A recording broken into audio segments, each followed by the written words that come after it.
We should talk, my Lord Hertford, about the arrangements after I am dead. We are approaching the end of Henry's life. He's having to come to terms with the fact that he's dying and likely to die quite soon.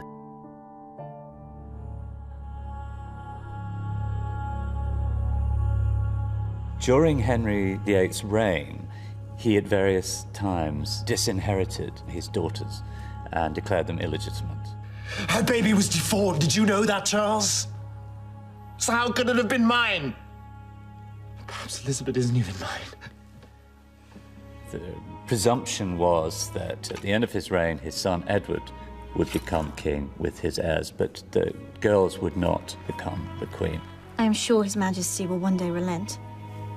I believe with all my heart that he still loves and cares for me. Towards the end of his life, he wrote a will changing that, in which he named Edward as his successor, but without heirs. On the death of Edward, his eldest daughter Mary would become queen, and if she had no heirs, then Elizabeth would become queen. By Act of Parliament, you and I are both restored to the succession. After Edward and his heirs, of course. The king himself must have commanded this. Now, this was a hugely significant document and decision in the sense of, for a start, putting queens in place rather than looking always to a king. Of course, he hoped his son would have a son. Nevertheless, he was happy enough if Mary and Elizabeth became the ruler of the country.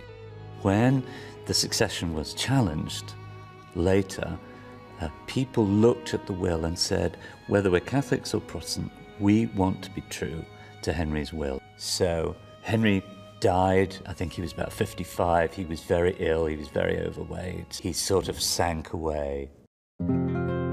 Edward became king. Edward was too young to rule on his own. May I present His Grace, Prince Edward. You are most welcome to His Majesty's court at this Christmas time.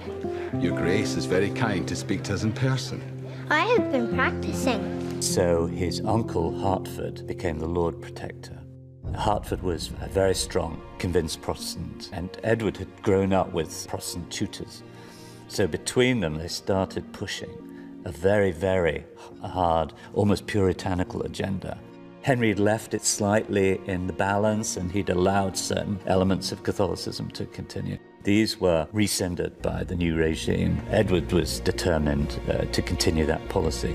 But he got sick. It was more than a fever. He had something which totally changed his appearance. I mean, he lost his hair, his skin changed. It was awful. It was almost as if he'd been poisoned. I mean, one could believe that he'd been poisoned. Difficult to say. Hertford was still the protector.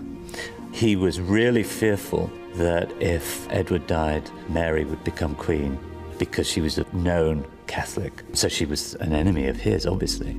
So he tried to get someone else on the throne, called Lady Jane Grey, who had a slim claim on the throne. And he actually had a coronation for her. And he hoped that England had turned now into a Protestant country and they wouldn't want a Catholic queen.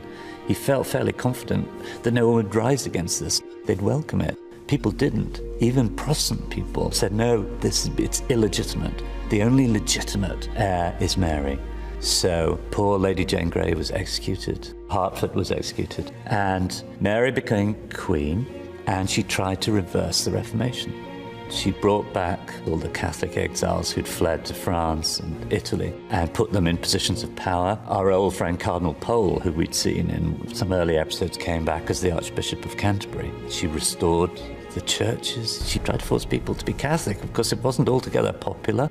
As she promised to do, she burnt a lot of people, a lot of martyrs. There were some Protestant rebellions against Mary, and her sister Elizabeth was usually implicated in them. At one stage, she was put in the Tower. Her death warrant was drawn up, and all Mary had to do was sign it. She didn't like Elizabeth. They had a history. When she'd been declared illegitimate, she had to serve at Elizabeth's table when she was a little girl. Welcome to Hatfield, your new home. Lady Mary, may I present you to Her Highness the Princess Elizabeth?